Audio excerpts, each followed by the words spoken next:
우리 그 같은 사석인 자리에서 천안의 명물 호두 김익환 선생님하고 얘기했더니 그 재밌는 이야기 이렇게 재미없게 소개해줘서 이 분위기 어쩌면 좋습니까? 이 분위기 지금. 네. 옛날 사진인 거 봐요. 되게 제가 생각해도 너무 날씬해 보입니다. 네. 저희 후배 간사랑 같이 원투원 하던 장면이었는데 정말 딱 이렇게 찍어져 나왔네요. 네. 여러분 반가워요, 여러분. 네. 정말 반가운 것 같은데 저 IMF를 사임한 지가 이제 한 5월 5개월 정도 돼가는데 심정적으로는 굉장히 오래된 것 같아요. 사실은 지금도 아직도 제가 아까 우스갯소리로 간사님하고 있을 때 그런 얘기를 했는데 예전에 교회 사역을 그만둘 때 교회 사역을 제가 7년 한 교회 청년부 사역을 마무리할 때 어떤 기분이었냐면 7년 동안 사귀던 여자친구랑 헤어지는 기분이 된다고 얘기했었거든요. 근데 IMF를 그만두고는 약간 가족하고 이별한 느낌이 들어요. 뭐라고 해야 되나. 제가 이런 표현을 쓰면 안 되지만 이혼한 느낌이라고 해야 되나. 뭐라고 표현할지 모르겠는데 가족하고 헤어진 느낌이 들어서 굉장히 마음이 좀 아직까지도 힘든 상태예요. 제가 너무 IMF를 좋아했었나 봐요. 그래서 사임하고 나서도 IMF에 대한 그림이 많고 오늘 무슨 꿈을 꿨냐면 간사회에 가는 꿈을 꿨어요. 간사들을 만나는 꿈을 꿨는데 꿈이 너무 생시 같은 그런 꿈이 있잖아요. 그래서 아직도 내가 간사인 것으로 착각하고 있는 제 모습을 보면서 아직 참 IMF의 정을 떼기가 이렇게 어렵구나. 뭐 꼭 정을 떼야 되는 건 아닌데 어쨌든 이 IMF를 잊기가 마음을 정리하기가 참 어렵구나 그런 생각을 하고 있는 차에 이 경희지방 IMF를 또 오게 됐어요. 그래서 저는 또 IMF의 정대는 또 오래 걸릴 것 같은 이렇게 IMF를 만나면서도 다시 또 여러분과 정을 쌓았다 보면 IMF를 잊기가 어렵지 않겠나.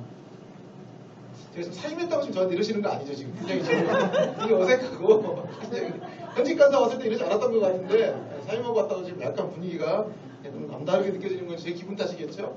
네. 제가 오늘 하고 내일 2번 말씀을 전해달라고 부탁을 받았는데 사실 2번 말씀 전하면 되게 애매해요. 무슨 설교를 해야 될지 참 애매해서 고민을 하다가 그냥 제가 최근에 교회에서 나눴던 이야기 중에 한 부분을 나누면 좋겠다 싶어서 제가 오늘하고 내일은 딱 2절 가지고 설교할 거예요. 오늘하고 내일 2번 나눠서 2절을 2번 나눠서 설교할 건데 그래서 무슨 소리를 할까 싶은 생각이 드시겠지만 듣다 보면 또 또 저런 소리 하는 거보다 이런 생각이 드실 거예요. 그래서 마가복음을 할 건데요. 마가복음 1장 12절부터 13절까지 딱 2절을 가지고 오늘하고 내일 2번에 걸쳐서 말씀을 좀 나누려고 합니다. 오늘 말씀 제목은 요단과 광야 사이에서라는 제목인데 같이 한번 읽어볼까요? 마가복음 1장 12절부터 13절 같이 한번 읽겠습니다. 시작. 성령이 여러분 성경 좀 가지고 계시죠? 다시 마가복음 1장 12절부터 13절 시작. 성령이 곧 예수를 광야로 몰아내신지라 광야에서 40일을 계시면서 사단에게 시험을 받으시며 들짐승과 함께 계시니 천사들이 수종들더라. 아멘. 우리 옆 사람하고 한번 인사라도 해봅시다. 지금 사실 중간고사 막 끝나셨죠? 지금 되게 정신이 없는 때 아닙니까? 지금 왜 이렇게 뒤숭숭하죠? 중간고사 끝난 게 아닌가요? 내가 너무 감이 떨어졌나? 지금 중간고사 끝난 거 아니에요? 중간고사 중이라고요? 네? 끝난 지 좀 됐구나. 그렇지 5월 중순이지 지금. 중순이면 내가 그렇지 제가 이래요. 지금 사임하고 나서 지금 약간 좀 감이 많이 떨어졌는데 금방까지는 분명히 IMF에 못 잊었다고 그랬는데 갑자기 앞뒤가 안 맞는 얘기를 하고 있네. 어쨌든 네 그렇죠. 어쨌든 여러분 지금 어떻게 지내세요? 지금 이 타임이 아까 기도 인도자가 지금 많이 뭐 시험 끝나고 뭐 지치고 뭐 좀 그랬던 것 같아가지고 제가 안 했나요? 좀 약간 조금 뭐 하긴 정신 살다가 왔다고 뭐 그랬던 것 같은데 아닌가요? 좀 요즘 어떻게 지내세요? 요즘 여러분? 대답은 하지 마시고 되게 잘 지내고 계신 거죠? 항상 제 기억에는 사경이 할 때쯤이 굉장히 뭔가 다시 재도약이 필요한 시점, 뭔가 활력이 필요한 시점, 그래서 뭔가 영적 바카스를 마셔야 되는 그런 시점이 사경이 때 아닌가 싶은데 그런 거 아닌가요? 네.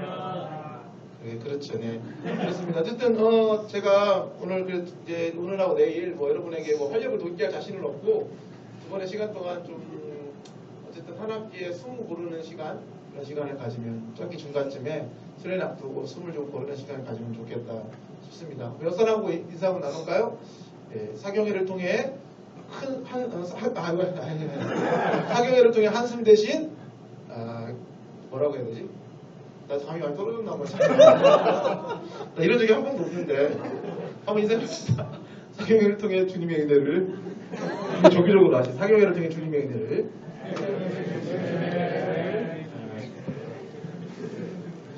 저는 이제 교회 사역을 하고 있습니다. 교회 사역을 하고 있고 아직 뭐 담임 목사라는 호칭이 너무 저한테 어색해서 아직도 간사라는 호칭이 저한테 훨씬 익숙하고요. 많은 분들이 아직도 그때 간사님이라고 부르는데 싫지 않더라고요. 제가 아직도 간사인 것 같아서 기분도 좋고 그래서 너무 좋고요. 그래서 저한테 목사님이라고 부르는 게 어색하시면 간사님이라고 불러도 됩니다. 네, 그렇다고요. 그러시지 않을 것 같지만 여러분한테 힐링이 되는 장소는 어디입니까? 힐링이 되는 장소 하나 여기 가면 여기 좋고 또 힘들면 가고 싶고 또 좀 자기에게 되게 좋은 기억이 있는 공간 그런 공간이 있나요? 저희 딸한테 물어보니까 저희 딸은 자기가 유일하게 좀 숨을 돌리고 좀 뭔가 위로가 되고 그런 공간은 그 화장실이래요. 그래서 화장실에서 왜 그러냐면 중3이거든 저희 딸이 지금 사춘기에 이제 한복판을 좀 지나가고 이제 조금 이제 요즘 약간 정책이 들어서는 것 같은 느낌을 받고 있는데 모르겠어 어떤지. 근데 화장실에서 그 친구가 물론 뭐 나름의 용변도 그런 것도 하겠지만 화장실이 왜 그 친구에게 힐링의 공간이냐면 저녁에 샤워하면서 그렇게 노래를 크게 불러요 거기서. 노래를 크게 부르는데 민폐거든 사실. 그래서 층간소음도 있고 하니까 자제 시키는데도 자기는 거기서 노래 부르는 그 시간이 너무 행복하고 또 아침에 학교 가면서 그렇게 멋을 내고 거기서 그렇게 가는 공간이 자기를 가꾸고 자기 스트레스를 풀고 하는 공간에서 자기는 그 공간이 힐링의 장소래요. 여러분 어디가 힐링의 장소입니까? 어디가? 그럼 반대로 물어볼까요? 여러분 어디가 좀 반대로 꺼려지고 좀 피하고 싶은 공간은 또 어디입니까? 강의실? 학교? 곧 조금만 지나면 알게 될 겁니다. 그렇게 꺼려지던 학교가 그리워질 거예요. 저는 저에게 힐링의 공간이 어디인가를 생각해 보니까 저는 그 안성에 사랑의 교회 수양관이 있어요. 저는 사랑의 교회를 좋아하지 않으면 제가 참 이중적인 사람인 것 같은데 사랑의 교회 수양관은 좋아하는데 제가 가장 영적으로 힘든 시기에 훌쩍 떠났는데 그곳에서 뭔가 하나님의 깊은 위로를 경험하고 회복을 맛봤던 장소였거든요. 그래서 최근에는 많이 못 갔지만 1년에 한 번 정도는 가보려고 노력하는 곳이거든요. 너무 힘들면 훌쩍 떠나요. 그래서 아무것도 있지 않고 혼자 조용히 거기서 지내요. 처음에는 천안에 처음 와서 사역하기 너무 힘든 시기에도 거기에 갔었는데 거기 가서는 진짜 아무것도 하기 싫더라고요. 그래서 제가 한 이틀은 예능만 봤어요. 예능만. 런닝맨, 무한도전 이런 거 막 그러면서 이제 보냈는데 저한테 그 장소가 굉장히 저를 회복시키는 위로의 장소였고 반대로 지금도 주저되는 곳은 어떤가? 최근에 내가 제일 가고 싶지 않은 공간은 어딘가 싶은데 그런 공간이 저한테는 어디냐면 안과예요. 안과. 제가 눈이 좀 안 좋거든요. 안과 병원을 서울로 다니는데 그 안과 진료차 병원에 가기 전날에는 잠을 못 자요. 그러니까 신경이 쓰이는 거죠. 그래서 이번에 검사 결과 어떻게 나올까? 이번 주에 사실 지난주에 안과를 갔다 왔는데 그날 전날에도 잠을 잘 못 잤어요. 근데 다행히 검사 결과가 괜찮았어요. 왜냐하면 제가 눈에 주사를 맞는데 눈에 주사 맞은 그 약효가 아직 그 약발이 아직 안 떨어져가지고 다행히 이번에 결과가 좋게 나와가지고 그러고 나면 이제 안과 갔다 올 때 발걸음이 가벼워지죠. 그래서 저에게 힐링이 되는 공간도 있고 또 주저되고 회피하고 싶은 공간들이 있는데 여러분한테는 어떤지 모르겠어요. 제가 요즘에 이제 교회 사역을 하니까 교회 사역하면서 제게 가장 기분 좋은 이야기는 뭐냐면 목사님 저는 교회에 오는 시간이 기다려져요. 물론 가뭄에 콩나듯이 아주 드물어요. 그런 사람은 거의 별로 없는데 아주 어쩌다 세 가족 중에 한 명이 가끔 그런 얘기를 할 때 굉장히 마음에 이렇게 기쁨이 됩니다. 우리 교회가 오고 싶은 공간이라니. 근데 그와 반대로 어떤 게 좀 힘드냐면 교회에 올 때마다 가기 싫다는 얘기. 그래서 최근에도 어떤 친구가 교회를 안 왔길래 전화를 한번 했더니 이번 주에 교회 가려니까 마음이 너무 무겁다. 교회 가면 거기 그 같은 교회 안에 마음을 힘들게 하는 친구가 있다. 그래서 그 친구 만날 거 생각하니까 교회 가기가 싫다. 그래서 교회를 못 온 거예요. 그럼 또 막 목사로서는 마음이 좀 힘들어요. 우리 교회가 저 친구에게는 되게 불편한 공간이구나 생각이 드니까. 여러분 우리에게 기쁨의 장소가 있고 약간 고통과 슬픔을 주는 장소가 있을 수 있잖아요. 고통의 장소가 많다는 건 슬프고 안타까운 일이겠지만 기쁨의 장소가 많다는 건 행복한 일이겠죠. 여러분 IMF는 여러분의 어떤 공간입니까? 제가 궁금해서. IMF는 기쁨의 공간인가요? 아니면은 좀 피하고 싶은 공간입니까? 사경에 오면서도 그랬을 것 같은데 사경에 오면서도 여기가 기쁨의 공간인지 사경인가? 아니면은 피하고 싶은데 억지로 막 도살장에 끌려간 소처럼 그냥 끌려온 것인지 모르겠어요. 어떠십니까? 어떤 공간이세요? 기쁨의 공간이라는 걸 말하는 사람이 없네? 분위기가 눈치를 보는 분위기네? 현직 간사로 있을 때 가장 기쁘고 보람되었던 때는 학생들이 IMF를 너무 좋아하고 모임 오는 걸 기다리고 모임이 끝났는데 집에 가기 싫어할 때 그때가 저는 그렇게 좋더라고요. 그래서 저는 IMF가 너무 좋다고 저도 학생 때 그랬고 또 제가 막 사역관 만났던 학생들이 그 IMF를 그렇게 기쁨의 공간으로 여길 때가 참 보람되고 좋았던 것 같아요. 물론 그런 일도 드물긴 했습니다. 드물었고 그리고 의무와 책임 때문에 IMF를 하고 있다는 학생들을 만날 때 좀 마음이 안타까우고 그랬던 것 같아요. 여러분은 어떠신지 궁금합니다. IMF가 여러분의 기쁨의 공간인지 또 이번 상영회가 그런 공간인지 아니면은 좀 피하고 싶은 고통의 공간인지 IMF나 상영회가 혹여나 기쁨이 없는 공간이라면 부디 제 소원은 이 사경회가 여러분에게 그런 기쁨을 줄 수 있는 공간으로 화하게 되기를 또 이 IMF를 통해서 오랫동안 우리를 기다리고 계신 하나님의 은혜를 체험하면서 와 진짜 IMF 보길 너무 잘했구나 그런 생각을 할 수 있었으면 참 좋겠습니다. 예, 지금 제가 설교 시작도 안 했거든요. 소름만 얘기해도 벌써 졸리신가 봐요. 인사 한번 해볼까요? 깨어납시다.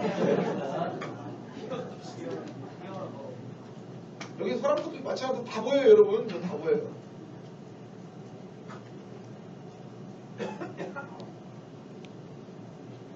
여러분, 오늘 본문 얘기 들어가 볼까요? 오늘 본문에 짧은 두 구절이었잖아요. 오늘 본문을 보면은 오늘 본문에 12, 13절 앞에 9절부터 11절까지 보시면요. 어떤 얘기가 소개되고 있습니까? 1장 9절부터 11절까지. 예, 요단에서 예수님이 세례 받으시는 장면이 소개되고 있습니다.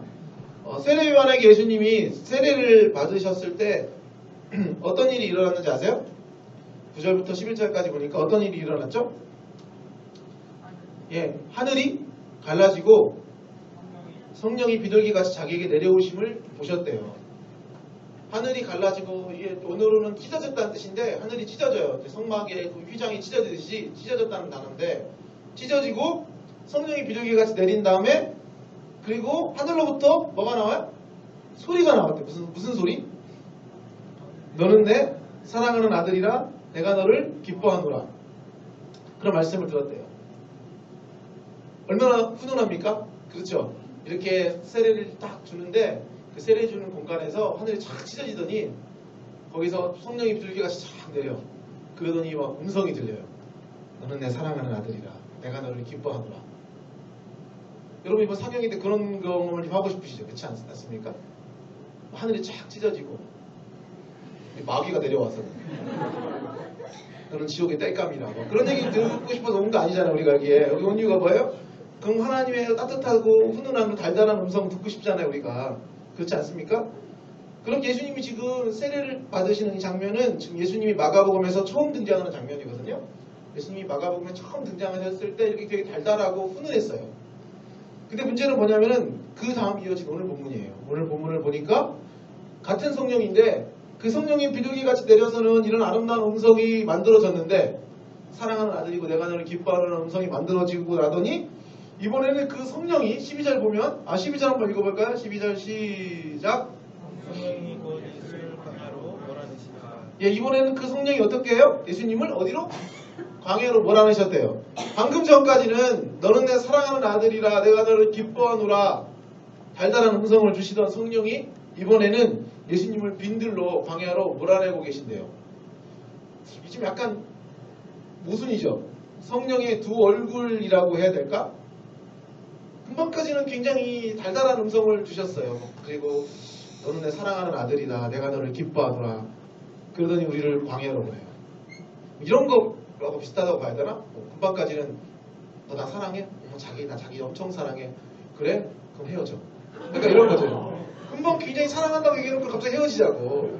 그렇게 얘기하는 것과 같은 굉장히 앞뒤가 안 맞는 약간 모순이죠. 어떤 면에서는 굉장히 사랑한다고 그러더니 갑자기 고통이 있는 광야로 또 버려짐의 장소인 광야로 예수님을 성령이 보냈어요. 마태와 누가복음에도 오늘 이 장면이 똑같이 등장하는데요. 소개되고 있는데 여기서 마태와 누가복음은 예수님이 성령에 이끌려 광야로 나가셨다고 기록하고 있습니다. 성령에 이끌려 나갔대요. 그런데 마가복음은 좀 다른 거친 표현을 사용하고 있어요. 1장 12절에서 뭐라고 표현하고 있죠? 성령이 광야로 이끌었다고 했습니까? 아니요, 몰아냈다고 얘기하고 있어요. 이 몰아내다는 단어는요, 헬라어로 에크발로라는 단어인데 이 단어가 마가복음에서는요, 예수님이 귀신을 내쫓을 때도 사용되는 단어예요. 여러분 귀신을 어떻게 내쫓습니까? 귀신을 이끌어서 내쫓진 않잖아요. 거기서 좀 나오지 않겠어? 그러면서 내가 손잡아줄 테니까 그 사람이 여기서 나오렴. 그렇게 나오지 않죠. 어떻게 나와요? 힘으로 몰아냈다는 거예요. 여러분 이끌리다하고 몰아내다하고 어떤 차이가 있는지 좀 아시겠습니까? 사전적인 의미로 보면 이끌다는 단어는 바로 가도록 같이 가면서 따라오게 하다. 뭔가 친절한 느낌, 인격적인 느낌이 있지 않습니까? 그럼 몰아내다라는 말은 어떤 뜻인지 아세요? 사전적인 의미로 몰아서 밖으로 쫓거나 나가게 하다. 이해되세요? 쫓아내는 거예요. 밖으로 힘을 이용해서 쫓아내고 나가게 하는 거예요. 마태와 누가는 성령이 예수를 인도하여 따라오게 한다는 의미의 단어를 사용해서 광야로 이끌어갔다고 묘사했던 반면에 마가는 어떻게 해요? 성령이 예수를 광야로 나가도록 몰아냈대요. 쫓아냈다고 표현하고 있습니다. 마태와 누가에 비해 마가의 표현은 훨씬 과격하고 강압적인 방식처럼 들리는 거예요.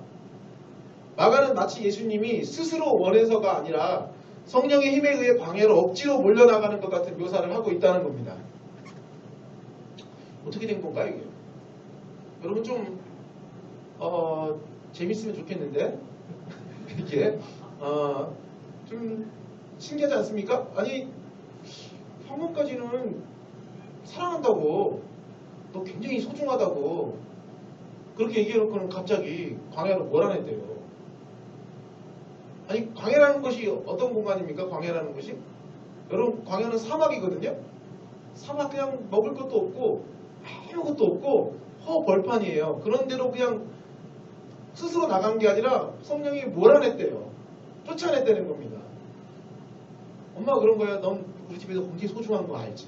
제가 아들이 있고 딸이 있는데 딸이 중3이고 초등학교 5학년 아들이 있어요. 근데 제가 두 아이들한테 너 아빠가 너 엄청 사랑하는 거 알지? 응. 아빠가 나 엄청 사랑하는 거 알아. 너 진짜 나의 소중한 아들이 딸이란다. 그러니까 꺼져. 사무내고 나가라고. 집 밖에 쫓아냈어. 그거 뭔가 좀 어색하잖아요. 그런 게. 제가 그렇다고 해줘요. 네, 구걸하고 있네. 그렇지 않습니까? 네. 도대체 어떻게 된 일이냐는 거죠. 또 마태와 누가는요. 예수님이 광야에서 시험 받으신 내용을 자세하게 기록했어요. 그리고 그 사단의 시험을 받으실 때 예수님이 그 시험을 말씀으로 물리치셨다고 기록하고 있습니다. 그런데 마가복음을 보세요. 마가복음은 예수님이 받으신 시험의 내용이나 결과가 전혀 소개되고 있지 않습니다. 그냥 시험 받으셨다. 사실만 언급하고 있을 뿐이에요. 시험 받았으면 무슨 시험을 냈을까? 시험의 문제가 뭐였을까? 그럼 무슨 답을 적었을까? 우리가 이런 게 궁금할 법도 한데 마태와 누가는 그 궁금증을 해소하기 위해서 무슨 시험을 받았고 예수님이 어떤 답을 적었는지를 보여주고 있단 말이에요. 근데 마가는 그런 거 하나도 얘기 안 하고 그냥 시험 봤다. 굉장히 단답형으로 얘기하고 있습니다. 또 성령이 예수께 임하고 난 후에 성령이 가장 먼저 예수님에게 역사하신 일은 예수님을 광야로 내모는 일이었어요. 그리고 예수님 그 광야에서 40일을 계시며 사단에게 시험 받으시게 되죠. 마가는 왜 예수님이 광야에서 시험 받으신 이야기를 공적 사역 시작 바로 직전에 얘기하고 있을까? 성령은 예수님을 왜 광야로 나가 사단에게 시험 받으시게 하실까? 왜 그럴까요? 정확히 다 알 수는 없습니다, 여러분. 다만 예수님이 앞으로 사역이 어떻게 펼쳐지게 될지 우리가 이 장면을 통해서 엿볼 수는 있을 것 같아요. 여러분 예수님이 광야에서 어떤 시험 받으셨는지 혹시 아세요? 마가는 기록해주고 있지 않지만 마태와 누가는 얘기해주고 있거든요. 예수님이 3가지 시험 받았어요. 여러분 저를 지금 시험하시는 거죠? 3가지 시험을 받으셨는데요. 어떤 시험을 받았을까요? 마가는 이야기하지 않지만 마태와 누가가 이야기하고 있는 3가지 시험. 혹시 아세요? 뭐라고? 자신있게. 돌이 떡이 되고, 내가 여기 물어 저기 대답해주는. 무슨 관계신가 둘이 그런 건 아니죠? 예. 흑기사 그런 거 아니죠? 돌이 떡이 되게 하는 시험이었어요. 두 번째는 무슨 시험입니까? 예. 성전 꼭대기에서 뛰어내리라는 시험이었어요. 순서가 마태와 누가가 바꿔 쓰긴 하는데 어쨌든 그런 시험이 하나 있었어요. 또 하나 시험 뭐였습니까? 전하라고. 마귀에게 절하면 천하만국을 다 준다는 시험이었어요. 마태와 누가가 순서를 바꾸긴 했지만 내용은 거의 일치합니다. 근데 마귀가 예수님을 시험할 때 한 가지 단서를 붙였어요. 그 단서가 뭔지 아세요? 맞아요. 네가 만일 하나님의 아들이어든이란 단서였어요. 물론 2가지 시험에는 그 단서가 붙지만 1가지 시험에는 붙지가 않지만 그러나 이 시험의 단서가 두 가지 시험을 할 때마다 항상 붙었어요. 네가 정말 하나님의 아들이거든. 사단이 그럼 예수님에 대해서 어떤 시험을 하고 있는 걸까요? 어떤 시험을? 네가 진짜 하나님의 아들이 맞느냐에 대한 시험이었어요. 너 진짜 하나님의 아들이 맞냐? 가끔 저한테 제가 간사 시절에 그런 경우가 있었는데 가끔 학생들이 저한테 성경에 어려운 문제를 내는 경우가 있었어요. 아주 드물긴 했지만 갑자기 1학년 애가 제가 간사라고 그러니까 묻더라고. 신학교 갔다 왔냐고. 신학교 졸업 안 할 때였으니까 안 갔을 때였으니까 신학교 안 갔다. 나이도 어리신데 근데 어떻게 설교도 하시고 강의도 하시냐. 그럼 그렇게 됐다 그랬더니 자기가 한번 물어보고 싶대. 그래서 성경 어려운 문제를 내는 거예요. 모세는 어느 산에서 죽었냐. 어느 산에서? 저를 시험하는 거죠. 네가 진짜 간사가 맞느냐. 네가 진짜 설교할 자격이 되느냐. 묻고 싶은 거죠. 예수님을 시험하고 있는 사단은요. 네가 진짜 하나님의 아들이 맞느냐 증명해보라는 것을 시험하고 있었습니다. 그러면 예수님은 이 시험이 끝나고 더 이상 그러면 그런 시험은 안 받았을까요? 어땠을 것 같습니까? 여러분 중간고사 끝나면 여러분의 모든 인생의 시험은 끝납니까? 아니에요. 대학을 졸업하면 여러분의 모든 시험이 끝날 것 같죠? 아닙니다. 예수님도 오늘 시험 받고 나서 또 다른 시험을 보게 되죠. 오늘 본문에 등장한 시험하다라는 단어를 마가복음에 오늘 본문 말고도 마가복음에 3번도 등장해요. 사단이 예수님을 시험하다는 단어가 마가복음에 3번도 등장한다. 어디냐면 8장 11절, 10장 2절, 12장 15절입니다. 한번 찾아보실래요? 8장 11절, 10장 2절, 12장 15절입니다.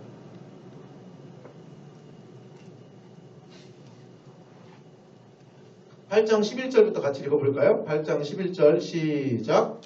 바리새인들이 나와서 예수를 힐난하며 그를 시험하여 하늘로부터 오는 표적을 구하거늘. 10장 2절도 찾아보겠습니다. 10장 2절 마가복음 10장 2절 시작. 바리새인들이 예수께 나와 그를 시험하여 묻되 사람이 알고 거두는 것이 옳으니까. 12장 15절도 읽겠습니다. 12장 15절 12장 15절 시작. 우리가 갇히니까 나리까 하되 예수께서 그에게 시험을 하시고 이르시되 어찌하여 나를 시험하느냐. 내가 문 하나를 가져다가 내게 보이라 하시니. 8장 11절 10장 2절 12장 15절에서 사단이 예수님을 시험할 때 시험하다는 단어가 또 3번 반복돼요. 8장 11절은요. 바리새인들이 예수님을 뭐라고 시험하냐면 네가 진짜 하나님의 아들이라면 하늘로부터 오는 표적을 한번 보여보라는 거예요. 하늘로부터 오는 표적이라는 뜻은 여러 가지일 수 있어요. 하나는 이게 고대 유대 문헌에 의하면 이제 네가 진짜 군사적인 힘을 가지고 로마보다 강력한 군사적인 힘이 있다는 걸 보이라는 그런 시험일 수도 있고, 그 표적이 그런 의미일 수 있고, 또 하나는 이제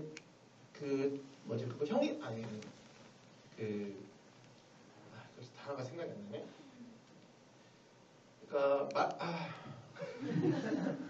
생각이 안 나네, 단어가. 어쨌든 엄청난 기적. 사람은 해낼 수 없는 엄청난 초자연적 기적을 행해보라는 의미였어요. 초자연적 기적 내지는 로마를 네가 이길 수 있을 만큼의 강력한 군사적인 하늘로부터 천군 천사를 불러서 네가 하늘로부터 왔다는 표적을 한번 보여보라는 그런 시험이었어요. 10장 2절은 어떤 시험입니까? 바리새인들이 사람의 아내를 버리는 게 옳은지를 물으면서 율법에 굉장히 어려운 율법적인 질문을 한 거예요. 넌 어떻게 이 문제에 대답할 거냐? 이 어려운 문제를 한번 네가 풀어봐라. 네가 율법보다 위에 있다는 그것을 한번 증명해 보라는 시험이었죠. 12장 15절에서는 바리새인과 헤롯 땅에서 보낸 사람들이 가이사에게 세금을 바치는 일이 옳은지 옳지 않은지 물었어요. 로마와 관련된 문제죠. 네가 황제와 관련돼서 네가 황제의 권위보다도 더 높은지 그렇지 않은지를 한번 증명해 보이라는 것이에요. 하나는 네가 율법보다, 또 하나는 네가 황제보다, 또 하나는 뭐예요? 네가 하늘로부터 왔다는 그런 표적을 보여보라는 거였습니다. 예수님은 광야에서만 시험 받은 게 아니에요. 그는 자신의 사역 기간 동안 끊임없이 시험 받으셨어요. 광야에서 시험 받고 길가에서도 시험 받고 성전에서도 시험 받고 늘 자기를 시험하는 무리들을 만난 겁니다. 사단은 광야에서만이 아니라 예수님의 사역 내내 예수님을 유혹하고 시험했어요. 다양한 모습을 통해서 다양한 사람들을 통해서 자꾸 예수님을 시험했던 거죠. 예수님이 받았던 시험들은 어떤 것이었습니까? 광야의 사단은 예수님이 네가 하나님의 아들됨을 증명하라고 시험했고 돌이 떡이 되게 함으로 높은 곳에서 떨어짐을 통해 사단에게 절을 해서 천하만국을 손에 넣음으로 네가 어디 하나님의 아들이라는 걸 증명해 보이라고 얘기합니다. 또 바리새인들로 얼굴로 다가와서는 예수님을 시험했죠. 하늘로부터 오는 표적을 보여봐라. 네가 진짜 하나님으로부터 왔다는 것을 우리가 믿을 수 있게 네 능력을 보여보라는 시험이었습니다. 바리새인들과 헤롯 당들은 이혼 소송과 또 가이사에게 세금 바치는 문제와 같은 곤란한 문제들을 들고 예수님에게 나타났습니다. 그리고 이런 문제들 네가 해결할 수 있는 능력을 보여줌으로 네가 하나님의 아들이라는 것을 입증하라는 시험 받으셨던 거예요. 마가는 예수님의 사역에 앞서서 그가 시험 받으셨던 이야기를 해주고 있습니다. 이제 오늘 본문 다음에 예수님이 본격적으로 이제 무대에 오르세요. 그래서 갈릴리에 오셔서 하나님의 복음을 전파하시면서 때가 찼고 하나님의 나라가 가까이 왔으니 회개하고 복음을 믿으라 이렇게 선포를 하시면서 이제 사역에 짠 시작을 하시거든요. 사역의 시작을 알리면서 그렇게 딱 이제 무대에 오르셔서 이제 사역을 시작하시는데 그 전에 예수님은 딱 두 가지 사역이 소개되고 있어요. 마가복음에서. 하나는 요단에서 세례받는 것, 또 하나는 광야에서 시험 받는 것. 방금 전에 예수님은 성령을 통해 하늘의 음성을 들었습니다. 너는 내 사랑하는 아들이고 내가 너를 기뻐한다고. 그런데 성령은 예수님을 또 곧 광야로 내몰았어요. 성령이 몰아내신 광야에서 예수님은 방금 전 세례받으셨던 요단강에서 들었던 것과 전혀 다른 소리를 들으셔야 했습니다. 방금 전 세례받으실 때 예수님은 하늘로부터 너는 내 사랑하는 아들이고 내가 기뻐하는 자라는 소리를 들으셨잖아요. 그러나 곧이어 광야에서 예수님은 사단에게 너 하나님의 아들 맞아? 어디 증명해보라는 소리를 들으신 겁니다. 그리고 광야 이후에도 줄곧 예수님은 하나님의 아들임을 증명하라는 소리들과 만나셔야 했어요. 너무 다른 두 소리가 예수님의 사역을 따라다녔습니다. 예수님은 너는 내 사랑하는 아들이요 내가 너를 기뻐하노라는 음성과 또 네가 하나님의 아들이어도 너 자신을 증명해보이라는 두 음성에 둘러싸여 사셨던 것 같아요. 하나님은 하늘의 소리를 통해 하나님의 아들임을 말씀하시지만 사단은 네가 정말 하나님의 아들이어든 돌이 떡이 되게 하고 높은 곳에도 떨어지라고 시험했습니다. 바리새인들 하늘의 표적 보이라고 하고 우리가 내는 문제를 해결해보라고 시험한 거예요. 마가는 예수님의 사역이 두 가지 소리와 함께였다는 것을 보여주고 있습니다. 너는 내 사랑하는 아들이다. 내가 너를 기뻐하노라는 소리. 또 하나의 소리 뭐라고요? 네가 하나님의 아들이어든 네가 하나님의 아들이라는 것을 증명해 보이라는 소리. 예수님이 사역하시는 동안 이 두 소리 사이에 사셨어요. 근데 예수님만 그러신가요? 여러분, 우리 역시도 이 두 소리 사이에 살고 있습니다. 하나는 너는 하나님의 아들이고 하나님의 자녀고 하나님의 딸이다. 내가 너를 기뻐한다는 소리고 또 하나는 네가 누구인지 어디 증명해 보이라는 소리인 것 같아요. 하나님의 사랑받는 자라는 소리와 네가 정말 하나님의 아들, 하나님의 사랑받는 자가 맞느냐라는 소리가 충돌한다는 겁니다. 종종 우리는 너의 성공과 능력과 너의 노력을 통해서 네가 사랑받을 만한 가치가 있는지를 증명해보라는 유혹을 받아요. 제가 개척교회를 시작했습니다. 개척교회를 시작한 지는 이제 작년 9월부터 이렇게 첫 창립 예배를 시작했어요. 창립 예배를 시작해서 저희 교회는 이제 일주일에 딱 한 번밖에 안 모이는 주일에 한 교회 한 협동조합 공간을 렌트를 해서 딱 주일에 하루 모이거든요. 그러니까 주중에 갈 데가 없어요. 주중에 어디 가야 되지? 그래서 막 집에만 있어요.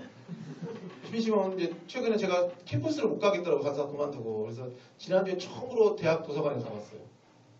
아 근데 그 대학 도서관 간 날에 또 우리 충남지방 사경회 하는 날이었는데 마침 또 그 대학에서 사경회를 하고 있어가지고 제가 부랴부랴 집에서 다시 집에 왔는데 어쨌든 기독교 시작하면서 제가 어떤 느낌 받는지 아세요? 되게 초라해지는 느낌을 받아요. 이제는 대표 간사도 하고 뭐 사람들도 많이 만나고 뭐 그랬는데 또 설교할 기회도 많았고 근데 지금은 이제 주일에 한 번밖에 안 모이니까 주중에 별로 할 게 없어요. 남들은 제가 굉장히 바쁜 줄 아는데 안 바빠요. 집에서 이렇게 시간을 보내요. 또 교회 건물도 없어요. 뭐 성도 수가 많지도 않아요. 근데 여러분 한국교회에서 목사가 성공한 목사 그러면 어떤 이미지입니까? 어떤 목사들이 좀 목회에 성공한 목사로 이렇게 손꼽힙니까? 물론 우리 IBF는 굉장히 의식이 있어서 그렇게 생각하지 않지만 그냥 일반적으로 한국 교회가 생각하는 성공한 목사, 성도수가 많은 목사.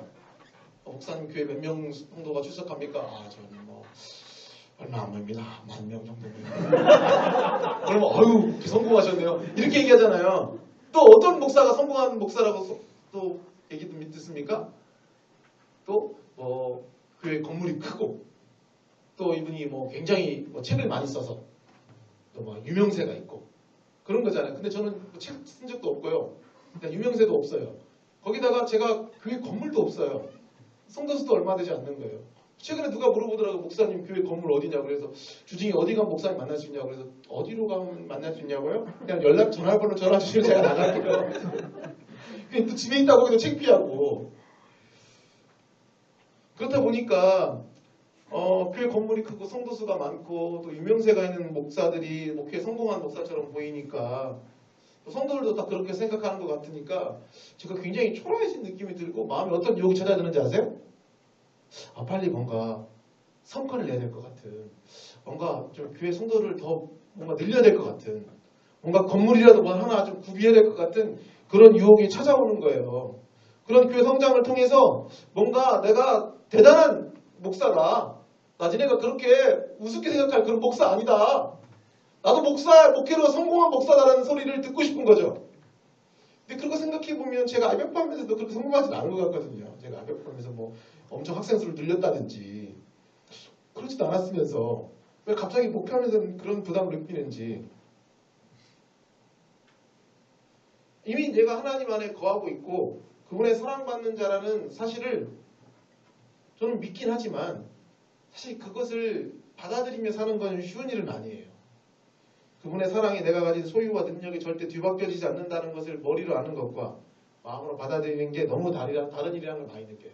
작년에 제가 이제 목사니까 노예를 가요, 노예. 가을에 노예를 갔는데 그 노예에 전안에서 가장 큰 대형교회 부목사로 저희 동기가, 신대원 동기가 부임을 한 거예요. 담임은 아니고 부목사예요. 근데 이제 신대원 졸업하고 처음 만난 거니까 반갑잖아요. 그래서 인사를 했어요. 그래서 목사님 반갑습니다. 그래서 예 반갑습니다. 신대원 다닐 때는 말 한마디 안 해본 친구였거든요. 근데 서로 얼굴을 아니까 동기라는 걸 또 천안이라는 지역에서 신대원 때 같은 학교에 같은 동기로 만났던 그 신대원 동기를 만나니까 반가운 마음에 서로 인사를 하게 된 거죠. 그러면서 이제 제가 물었어요. 그러면 뭐 목사님 이번에 새로 교회 이렇게 부목사로 오신 거냐고 했더니 그렇대. 어디 교회냐니까 어디 교회래요. 큰 길 오셨네요. 했더니 예, 제가 큰 길 갔습니다. 그래서 이제 좀 그때 갑자기 쪼그라든 느낌이 아시는지 모르겠는데 그러세요? 그래서 저한테 물을 것 같은 거예요. 저한테. 그래서 제가 묻지 마.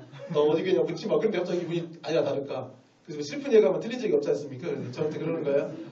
목사님은 어디 교회 출석하시냐고. 그래서 출석을 안 하고 있는데 어떡하라고 이게 이제 교회를 막 개척하려고 하는 시점이었어 그때쯤이.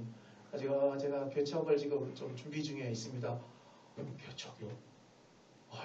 요즘 같은데 대단하십니다.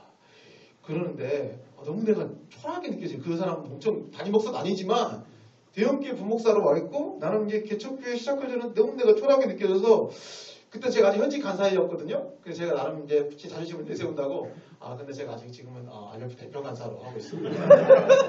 얘기했던 이 친구가 IBF가 뭔지도 모르고 그 대표 간사가 뭔지도 모르니까 예 그러고 갔어요. 근데 그때 제가 얼마나 그 얘기해놓고 얼마나 제 입을 때렸는지 몰라. 이런 얘기를 왜 했을까? 더 돌아지는데. 그래서 굉장히 혼자 막 우리 붉어졌던 기억이 나거든요. 여러분 우리가요 이런 두 가지 소리에 섭니다. 저도 그래 저도. 이렇게 사경에 오고 또 교회 가고 뭐 말씀 펼치고 또 수련회 같은 데 가서 뭐 은혜 받고 그러면 자기가 조금 존재감이 살아나는 것 같아. 내가 사랑받는 존재 같고 내가 하나님 앞에 정말 하나님 가까이 계신 것 같고 뭐 그런 생각하면서 내가 하나님의 소중한 존재라고 막 찬양하면서도 막 우리 그 찬양 불렀잖아요. 뭐지? 나의 사랑 나의 어여쁜 자 불렀죠. 나의 사랑하는 자의 목소리 그런 거 들으면 오늘은 별로 못 느끼셨겠지만 가끔 은혜 충만할 때 그 찬양 부르면 눈물이 핀 겁니다. 그런 거 해봤나 모르겠네. 해봤나 모르겠는데 뭐 그래서 수련회나 사경회 때 막 그렇게 은혜 받으면 자기가 사랑받는 자라는 생각을 하다가 어떻게 됩니까? 또 이 광야 같은 세상에 들어가면 어떻게 돼요? 내가 진짜 사랑받는 존재인가? 그런 생각이 들어요. 좋은 대학에 들어가고 취업 잘하고 승승장구하고 뭐 자기 인생이 잘 풀리고 그럴 때는 하나님이 너와 함께 계시다는 것을 그나마 조금 알 수 있을지는 모르겠는데 그러지 않고 내가 다니는 대학도 별 볼 일 없는 것 같고 취업도 안 되는 것 같고 인생도 잘 안 풀리고 자꾸 뭐 몸이 아프고 그러면 진짜 하나님 나를 사랑하시는가 그런 생각이 드는 거예요. 하나님의 사랑받는 자라는 음성이 들릴 때는 마음에 평화가 있고 기쁨이 있다가도 네가 쓸모있는 존재라는 걸 한번 증명해봐라. 널 좋아할 만한 사람이라는 걸 네가 우리한테 입증해봐라는 소리가 우리 마음을 사로잡을 때는 막 불안하고 우울함이 찾아오는 거죠. 여러분들은 어떤 소리와 함께 있고 싶습니까? 여러분들? 너무 뻔한 질문일 텐데 여러분 어떤 소리랑 같이 있고 싶으세요?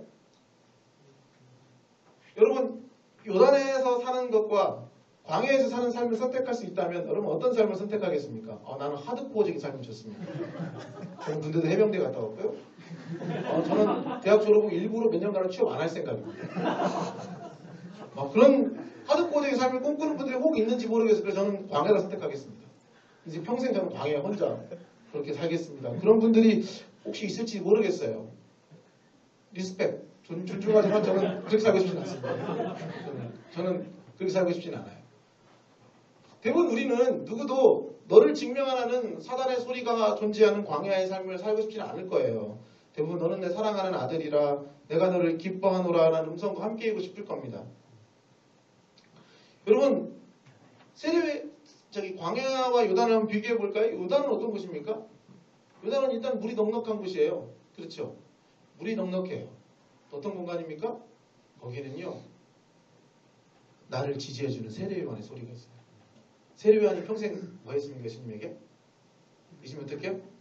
보라 세상 죄를 지고 가는 하나님의 어린 양. 내가 저 사람이 신들매 풀기도 감당할 수 없는 그런 존재다. 그러면서 예수님 엄청 띄워줬어요. 요단 가면요 물이 많지요? 물이 넉넉하죠? 일단 풍요롭습니다. 그리고 거기는 막 자기를 지지하고 응원해주고 인정해주는 세례요한 같은 사람의 소리가 있고요. 또 거기도 뭐가 있어요? 결정적으로 하나님 아버지 음성이 있어요. 어떤 음성?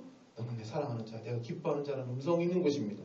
그런데 광야는 어떻습니까? 광야는 일단 건조하고요. 메마르고 물이 없어요. 팍팍합니다. 거친 곳이에요. 그리고 거기는 홀로 있어야 되는 곳이고요. 사단의 음성이 있어요. 너 진짜 하나님 아들 맞아? 야, 너 기독교인 맞아? 야, 너 대학생 맞아? 또 거기는요. 내일 보겠지만 들짐승이 울부짖음이 있습니다. 들짐승들이 있어요. 애완견 그런 게 아니에요. 애완용 그런 게 아니고 뭐 그런 게 아니라 사냥지 들짐승인 거죠. 그럼 여러분 어떤 삶을 여러분이 선택하겠냐는 거예요. 우리가 뭘 원하냐는 거죠. 누구도 광야에 있고 싶어 하지 않습니다. 누구나 요단강에 머물고 싶어 하죠. 누구도 사랑받고 있다는 소리 안에 있기를 원하지 사랑받을 만한 존재라는 걸 입증하면서 살아야 되는 그런 삶 안에 살기를 원치 않는다는 거죠. 그런데 재미있는 것은 예수님이 요단에서 너는 내 사랑하는 아들이요 내가 너를 기뻐하는 자는 음성을 들었던 시간이 얼마나 될까요 여러분? 예수님이 요단에 머물렀던 시간은 얼마나 했을까요? 얼마나 됐을 것 같아요 여러분? 여러분 요즘 우리 세례 어떻게 받습니까? 성부와 성자와 성령의 이름으로 내가 누구에게 세례를 주노라. 얼마나 걸릴까요, 시간이? 모르겠어요. 그때 아마도 요단강에서 예수님 세례받을 때는 집단 세례였을 가능성이 높습니다. 집단 세례로. 학자도 실제 그렇게 해석을 하는데 집단 세례라는 게 우리는 한 사람씩 세례를 주지만 그들은 한 단체로 물속에 들어갔다가 나오는 거죠. 그럼 얼마나 걸렸을까요, 시간이? 아무리 길게 해도 글쎄요, 뭐 몇 분여 걸렸을까요, 그 세례가? 제가 가보진 않아서 모르겠으나 그게 긴 시간은 아니었을 거예요. 물에 들어갔다 나오는데 우리가 물에 들어가서 버틸 수 있는 시간이라는 게 있지 않습니까? 그렇잖아요. 우리가 10분 이상 들어가 있을지는 못하잖아요. 아무리 뭐 오래 들어가서 3분이나 들어갈 수 있으려나? 3분도 너무 길다. 한 1분? 실제 세례를 1분 동안 들어가 있지는 않을 거니까. 그러니까 찰나의 순간이에요. 세례받는 건. 예수님이 세례받기 위해 요단에 머물렀던 시간도 그리 길지 않으셨을 거예요. 물에 들어갔다가 나오면 세례받는 시간은 끝났어요. 근데 여러분, 예수님이 사단에게 시험받고 들짐승과 함께 머물렀던 광야 시간은 얼마였을까요? 오늘 본문에서 얼마라고 나옵니까? 40일. 찰나의 순간 동안 40일. 이게 우리 인생입니다, 여러분. 우리 인생 중에 여러분, 마음에 위로를 얻고 용기를 얻고 사랑받고 있다고 느끼고 힘을 얻는 순간들이 더 많습니까? 아니면은 반대로 우울하다, 슬프다, 낙심된다, 좌절된다, 불안하다, 두렵다 이런 때가 훨씬 많으세요? 여러분 인생을 두고 보세요. 여러분 인생을. 여러분 자기 인생 중에 자기 마음속에 용기와 희망과 막 기쁨과 막 즐거움이 막 충만한 때가 많습니까? 아니면은 반대로 짜증나. 살기 싫다. 죽고 싶다. 우울하다. 힘들다. 여러분이 일상에 쓰는 언어만 놓고 봐도 즐거워. 기쁘다. 이런 말을 많이 하세요. 짜증나. 미치겠어. 죽고 싶어. 어떤 말을 더 많이 쓰십니까? 여러분 어떤 것 같아요? 요단의 삶? 광야의 삶을 두고 볼 때 여러분 어떤 삶 속이 훨씬 많습니까? 광야이지 않을까요? 물어보고 싶네 갑자기. 나는 요단의 삶이 훨씬 많다. 나는 늘 기쁘다. 나는 늘 사랑받았다고 느낀다. 나를 사랑하지 않는 사람이 세상에 아무도 없는 것 같다. 혹시 그런 분 계세요? 있나요 혹시? 좋은 사람 깨워가지고 손들으라고 그래. 자, 반대로. 나는 광야가 훨씬 많은 것 같아, 내 인생에서. 어떠세요? 뭐예요? 그럼 다 아무도 안 되고. 그러면 뭡니까 도대체 뭡니까? 요단도 아니고 광야도 아니면. 여러분 이제 졸업한 학사들 얘기를 한번 들어보시면 알겠는데 직장에 들어가면 여러분 어떨 것 같아요? 직장에서 여러분 어떤 소리 속에 더 많이 둘러싸여 살까요? 직장에 갔는데 여러분이 갔는데 김대리 자네 같은 친구가 우리 회사에 있다는 건 정말 큰 축복일세. 어떻게 자네 같은 친구가 우리 회사에 오게 된 건지 정말 우리 회사 복 받았네. 이런 소리를 더 많이 듣게 될까요? 아니면 그 반대의 소리 이런 거죠. 이봐 김대리 자네 이거 서류라고 작성했나? 이따위밖에 못해? 자네 이거 컴퓨터 안 달아봤나? 워드 못해 워드? 컴맹이야? 대학 나온 거 맞아? 할 줄 아는 게 뭐였어 도대체? 우리 회사가 자네 회사 같은 사람 뭐 월급 주라고 이러고 있는 줄 알아? 우리 꼴도 혹시 나가. 나가라고! 자, 어떤 소리를 더 많이 듣게 될까요? 어떨 것 같습니까? 졸업하고 나면 어떤 소리를 더 많이 듣게 될까요? 예? 물론 전 여러분들이 그런 소리를 안 듣기 원하지만 우리의 실존이라는 게 그렇습니다. 광야, 요단에서의 달달한 음성 속에 살게 되기보다 광야에서 이런 소리를 더 듣게 되는 거죠. 우리는 요단에 있고 싶은데 인생은 광야일 때가 훨씬 많아요. 자, 여러분 이쯤 되면 이해가 돼요. 성령이 예수님을 거친 광야를 어떻게 했다고요? 원하냈대요. 들짐승이 있는 곳, 사단의 시험이 있는 곳, 자신이 너무 작아 보이고 메마르고 황량한 곳이에요. 여러분 예수님이 스스로 광야로 나가신 게 아닙니다. 그분 역시도 성령이 몰아내서 광야로 나가셨어요. 근데 재밌기도 예수님이 요단은요 뭘 안에서 오셨습니까? 성령이 뭘 안에서 요단으로 가셨을까? 나 가기 싫은데, 달달한 거 듣기 싫은데, 막 그러면서, 나 그런 거 부끄러워 싫은데, 사랑받는 자 이런 거 부담되는데, 그래서 억지로 막 가기 싫은데 끌려오신 게 아니에요. 자기 발로 오셨어요. 요단은 세례받는 곳을 갈릴리 나사렛으로부터 9절에 보면 그때 예수께서 갈릴리 나사렛으로부터 와서 요단강에서 세례 요한에게 세례를 받으시고 자기 발로 오셨어요. 근데 광야는 어떻게 했다고요? 스스로 찾아가신 게 아니에요. 예수님이 심지어 성령이 몰아내서 광야로 나가십니다. 누구도 광야를 원해서 나가지 않아요. 그런데 누구나 광야에 나가게 돼요. 성령이 우리를 광야로 몰아낸대요.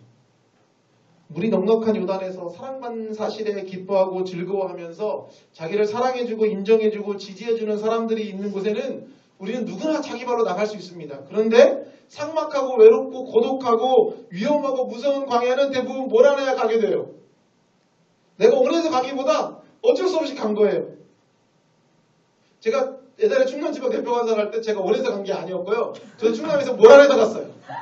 저 안 가고 싶었거든요. 사임했으니까 괜찮아 이제. 몰아내서 갔어요. 힘든 곳이었기 때문에 그때 그곳이.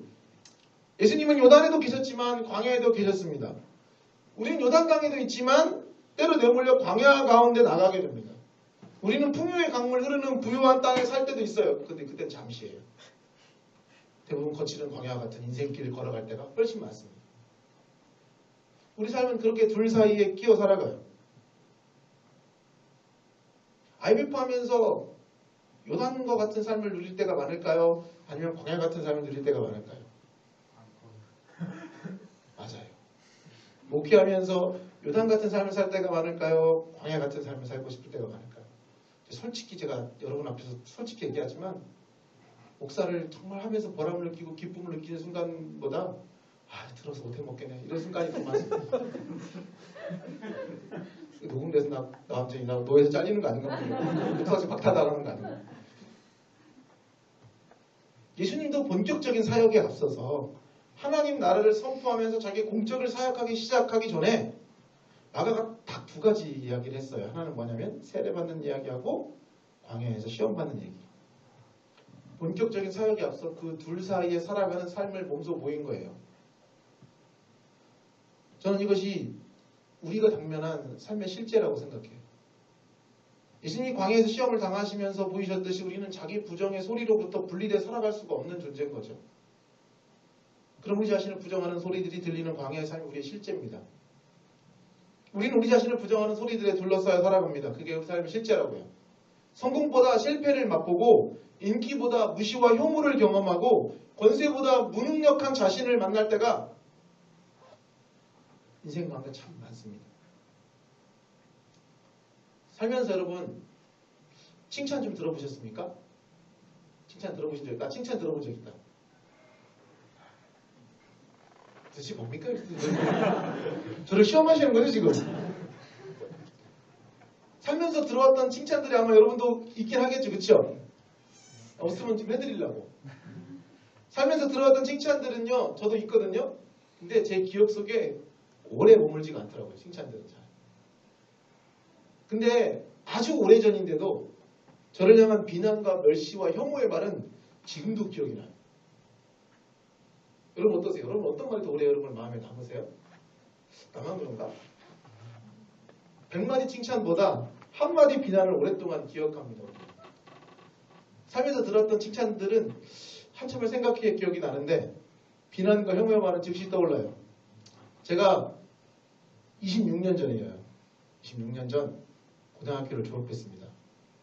재수를 했거든요. 27년 전이구나. 그때 기억도 가물가물한데 그때쯤인데 정확히 시기적으로 시기는 대충 그때 언제였는지는 명확히 기억나지 않지만 그 시기쯤이었는데요. 그 당시에 영화가 유행을 했는데 어떤 영화가 유행했냐면 여러분은 아마 잘 모르실 수 있어요. 그 노래 혹시 아시는지 모르겠어요. Oh my love 아세요 혹시? Unchained Melody라는 My darling I'm for your love 그런 끈적끈적한 노래가 있거든요. 그게 무슨 영화 주제곡이었냐면 사랑과 영혼이라는 영화 혹시 아시는지 모르겠어요. 영어로 고스트라는 데미 모어하고 패트릭 스웨이지라는 배우가 주연한 영화였는데 아무도 모르는 것 같다. 근데 그 영화가 그 여주인공이 이렇게 도자기를 굽는 좀 아세요? 그 패트릭 스웨이지가 죽은 남자친구였나 그랬던 것 같아요. 그래서 그 죽은 영혼이 이렇게 그 여자에게 나타나서 그 사랑에 교감을 하고 뭐 그런 내용이었던 것 같아요. 영화 자체가 뭐 잘 기억은 나지는 않아도 보긴 했는데. 근데 그 영화가 굉장히 센세이션한 인기를 얻었어요. 전 세계적으로 그랬고 우리나라에서도. 그러면서 그때에 어느 학과가 굉장히 인기가 있었는지 아세요? 네, 도예학과가 굉장히 인기가 많았어요. 그 영화가 무섭더라고요. 제 교회 친구가 도예학과에 들어갔어요. 여자친구였는데 그 여사친 그 친구가 거기 들어가게 된 거예요. 저랑 좀 친하게 지냈던 친구였어요. 근데 그 친구가 어느 날 저한테 제가 재수학원을 다니고 있는데 종합반 학원을 다니고 있었거든요. 근데 그 친구가 저한테 연락이 온 거예요. 이관아, 너 혹시 소개팅 해볼 생각이 없냐는 거예요. 소개팅? 소개팅 한 번도 해본 적이 없어요. 근데 굉장히 좀 제가 또 의외로 샤이한 데가 있어가지고 부끄럽더라고요. 무슨 소개팅? 민망한데 했더니 내 친구가 그 당시에 고소영이라는 배우를 혹시 아세요? 고소영 닮았는데 너무 예쁘고 너무 좋은 친구인데 너 좀 소개시켜주고 싶다는 거예요. 그래서 제가 근데 좀 소개받기 민망하니까 그냥 같이 너랑 같이 데리고 나와서 같이 차나 한잔 마시자. 셋이 같이 차나 한잔 마시자. 그렇게 얘기가 된 거예요. 그래서 차를 마시는 자리에 진짜 친구 같이 데리고 나온 거예요. 근데 진짜 너무 매력적인 친구였어요. 그렇게 해서 한 2번, 3번 정도를 만난 것 같아요. 그러나 어느 날 묻더라고요. 이관아, 너 내 친구 어떠니? 그래서 너무 좋은 친구 같더라. 너무 매력적이고 막 내가 이제 호감을 표시한 거예요. 근데 그 친구가 그러는 거예요. 근데 이관아, 걔가 그러는데 너 다 좋은데 너무 키가 작대. 제가 얼마나 충격을 먹었는지. 제가 살면서 키가 작다고 키가 크다고 생각한 적은 없지만 제가 키 작아 그렇게 원망했던 적이 없었던 것 같아요. 그러면서 막 그 길거리 다니면서 그 쇼윈도에 비춰진 내 모습 볼 때마다 다리도 짧은 놈이. 그래서 혼자 얼마나 자신을 비난했는지. 여러분 그 얘기 들은 지 27년 전입니다. 지금도 기억이 나요. 제가 옹졸해서 그러긴 한데 뒤끝이 있어서 그런데요. 어쨌든 기억이 나요. 그만큼 여러분 우리가 사랑한다는 음성보다 네가 사랑받을 만한 가치가 없다는 소리가 우리 마음에 더 강한 영향력을 행사하고 있는지도 몰라요. 여러분은 어떠세요? 제가 사역하면서 따돌림을 당했던 경험을 가졌던 친구들이 너무 오랜 시간 거기에 시달리는 걸 봤어요. 사람들로부터 칭찬과 인정을 들었던 것은 그렇게 오랫동안 우리 마음에 남아있지 않은데 혐오와 멸시를 경험했던 기억은 너무 우리를 무섭게 지배합니다. 헨리 나우엔이 영성 수업이라는 책에서 이렇게 얘기를 했는데 영적인 삶의 가장 큰 적은 무엇인가? 가장 큰 적은 뭘까요? 영적인 삶의 가장 큰 적을 헨리 나우엔이 뭐라고 진단했냐면 자기 거부라고 말합니다. 자기 거부. 이렇게 얘기합니다. 삶의 가장 큰 덫은 성공이나 인기나 권세가 아니라 자기 거부, 곧 자신의 참 존재를 회의하는 것이다. 성공과 인기와 권세도 과연 큰 유혹일 수 있으나 그 유혹의 질은 그것들이 자기 거부라는 훨씬 큰 유혹의 일부라는 데 있다. 우리를 무익하고 사랑받지 못할 존재라고 부르는 소리들을 우리가 믿게 되면 성공과 인기와 권세가 어느새 매력 있는 해답으로 다가온다. 사역하면서 제게 가장 큰 어려움 중에 하나는요. 자기 거부의 유혹과 시험이었습니다.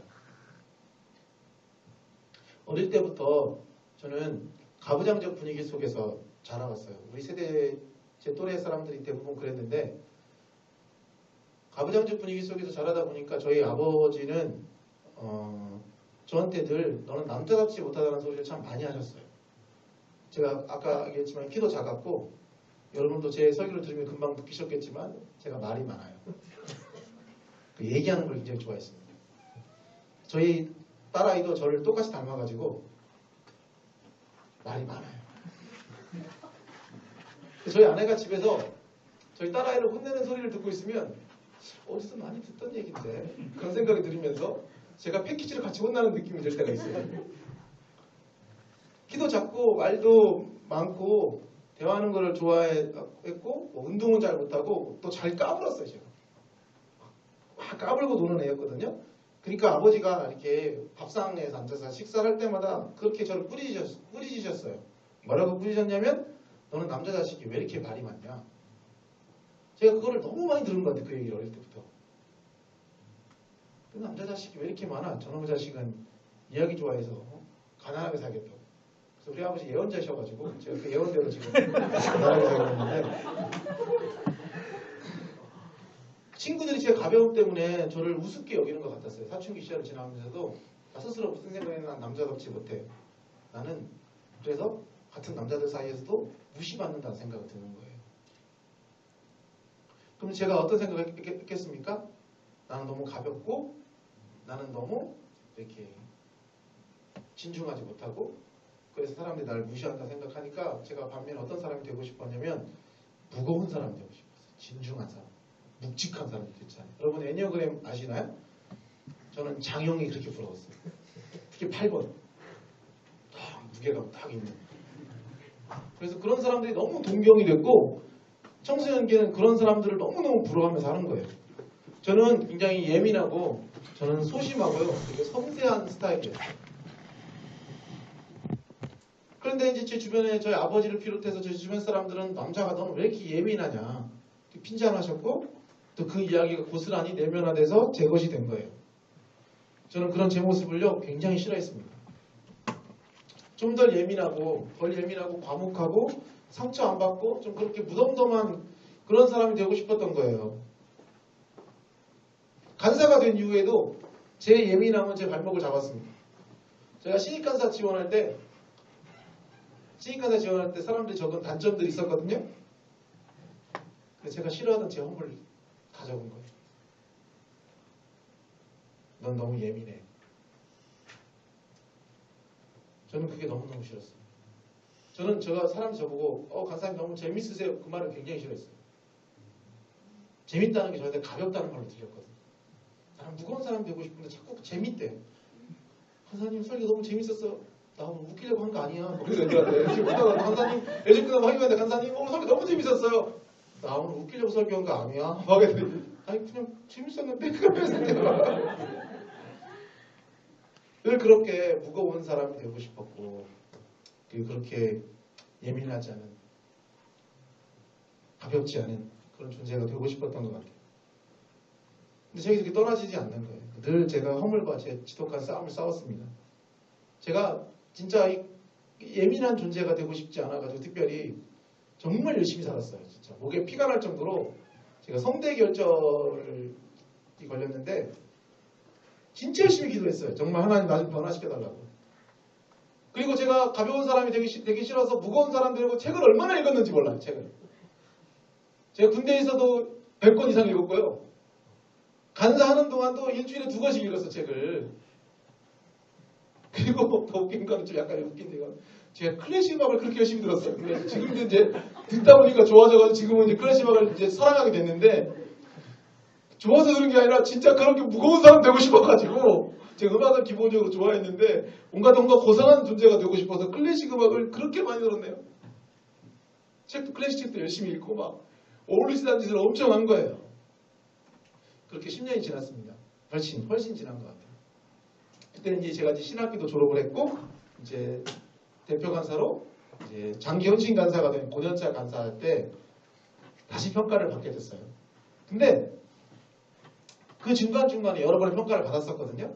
근데 그때 어떤 일이 있었냐면요. 제가 한 6년 동안 씨름하고 났었을 때 평가에 제가 싫어하던 단점이 나왔을까요? 안 나왔을까요?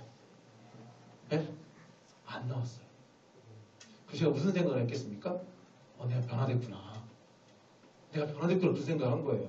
근데 10년이 훨씬 지났을 때 다시 평가를 받았는데 첫 번째 단점으로 제가 그토록 싫어하던 이 예민한 단점이 나온 거예요. 제가 그때 지금도 생생히 기억하는데 저희 천안에 안서동이라는 동이 있고 대학교에 많이 모여있는 안서동의 한 카페였어요.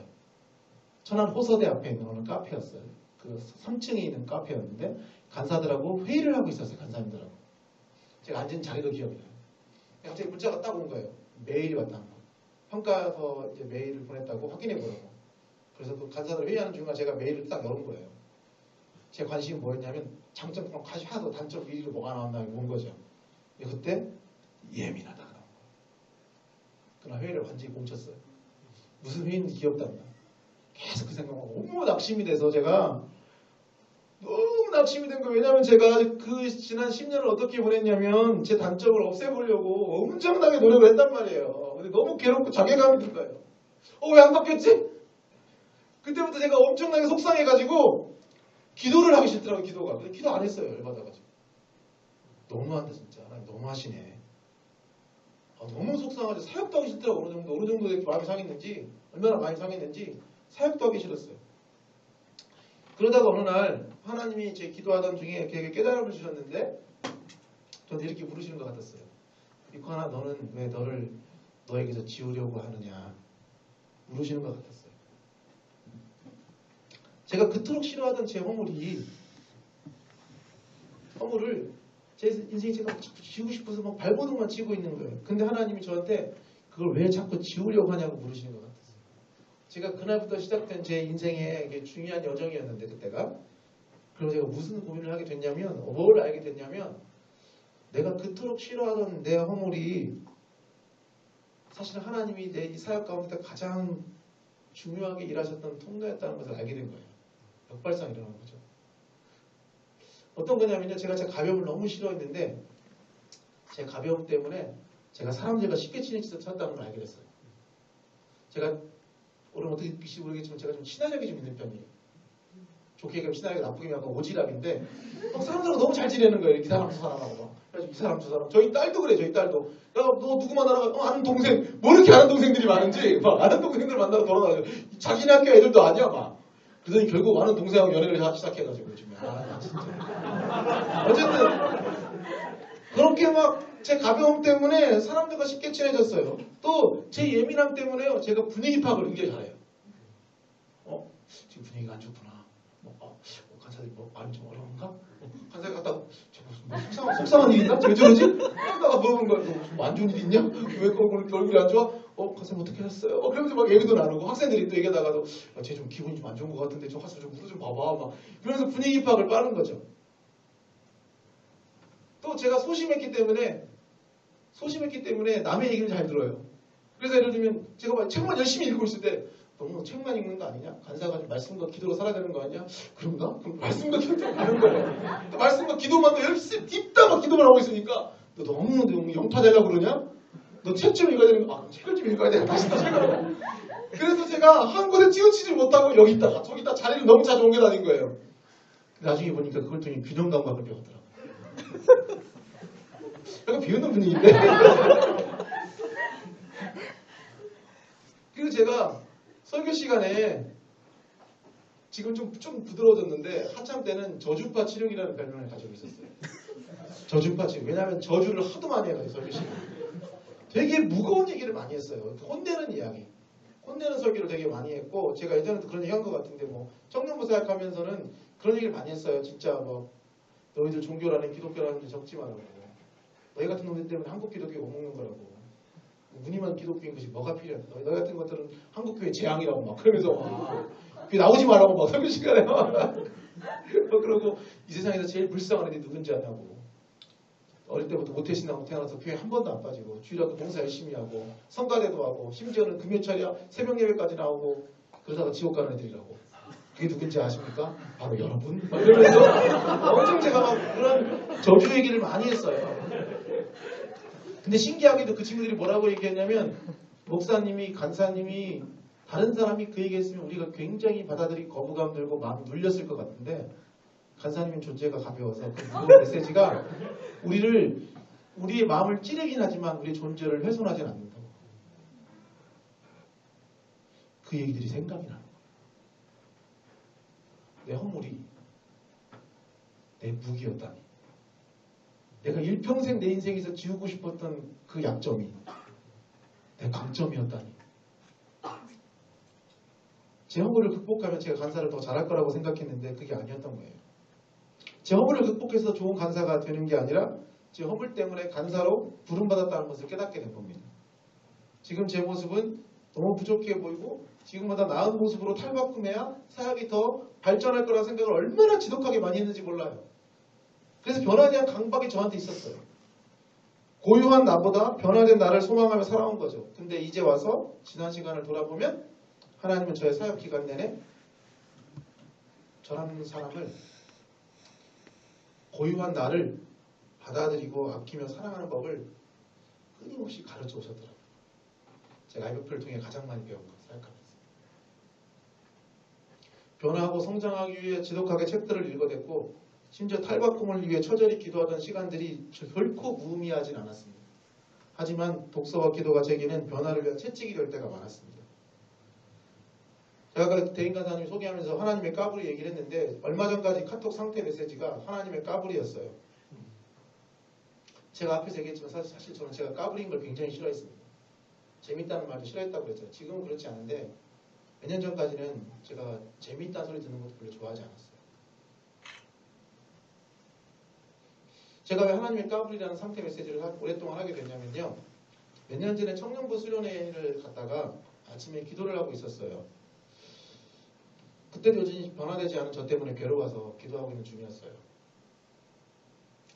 네, 제가 기도하면서 그런 일이 별로 없는데 그날 기도를 하는데 제 기도 속에서 어느 한 장면이 보인 거예요. 그 장면이 뭐였냐면 아주 어린 시절의 제 모습을 제가 본 거예요. 기도 속에서. 근데 웃긴 거는 제가 어릴 때 가지고 놀던 노란 나팔이 있었어요. 노란 나팔을 손에 들고 저 까불고 대고 있는 거예요.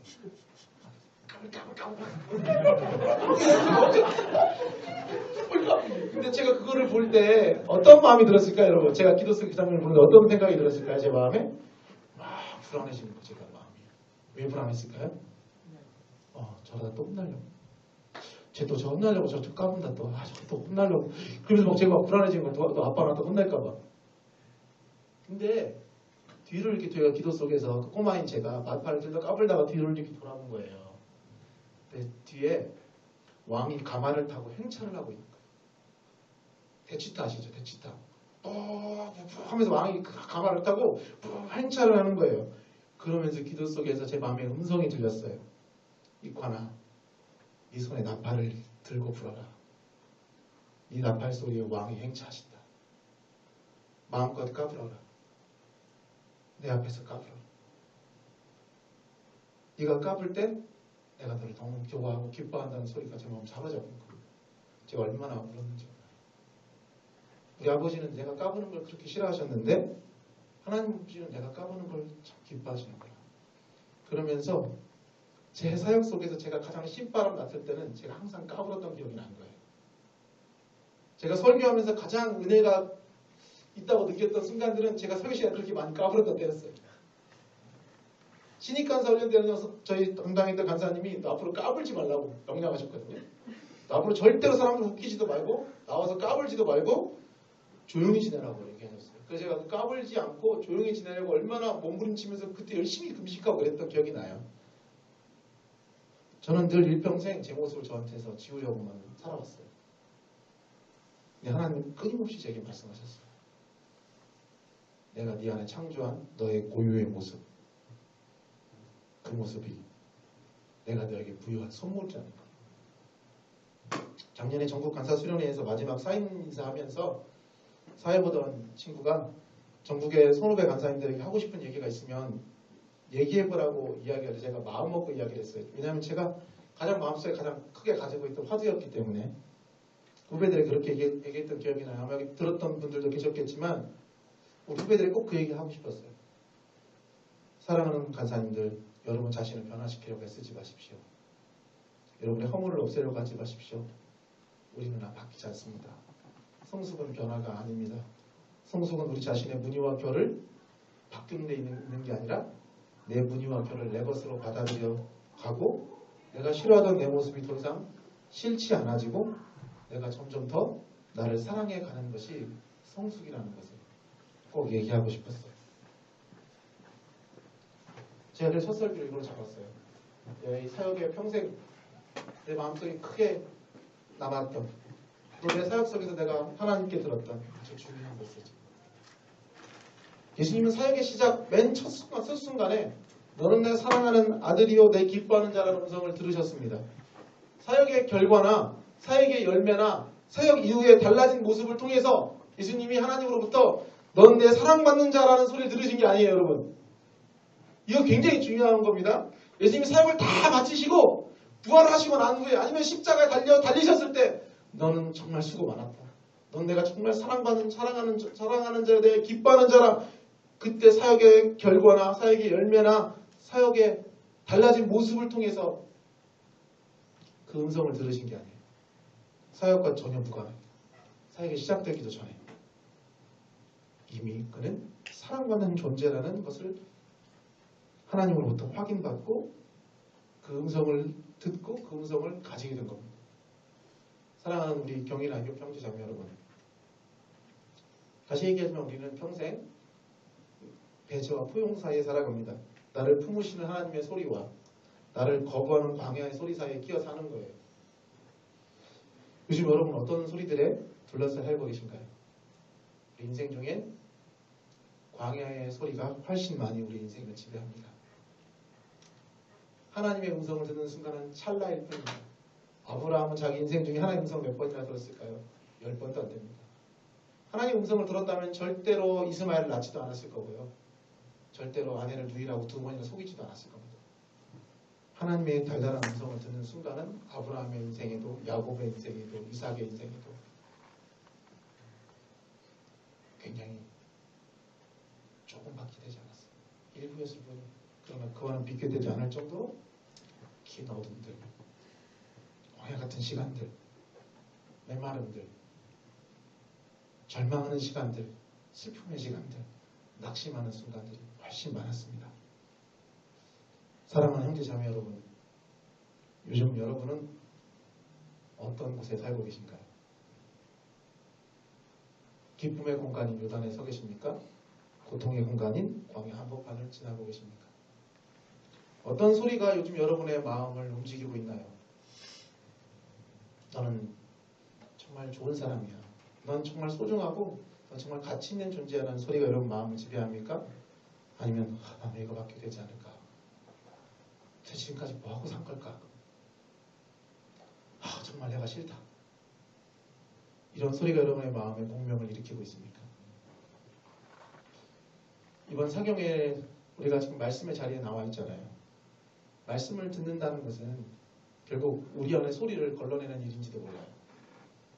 내 안에 고여있던 자기 거부의 소리와 다른 소리로 내 마음을 다시 채우고 광야 같은 삶에 다시 발을 내딛는 겁니다.